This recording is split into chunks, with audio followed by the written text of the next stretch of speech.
One way of improving the connection between, say, how we load joints and also get that connection through hand and arm, just kind of using the wall behind you, taking that kind of lead foot and kind of place on the wall, so when you put the foot on the wall, you very much sit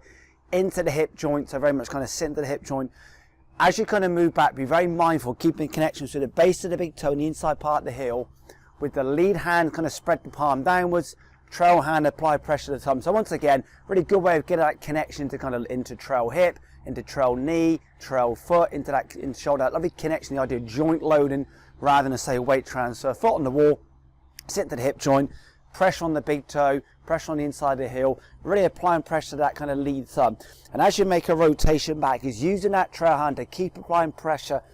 into that lead thumb through backswing. Control the knee, so keep the knee tracking over the kind of toes, keep the connections to the inside of the heel with the base of the big toe. So once again, make a rotation back, hold each rotation for 2 or 3 seconds,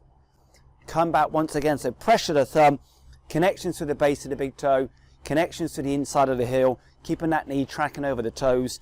make a rotation back, hold for 2 or 3 seconds, and reproduce this for as many times as you feel happy and comfortable achieving, so maybe 8 to 10 times as it can be for some people.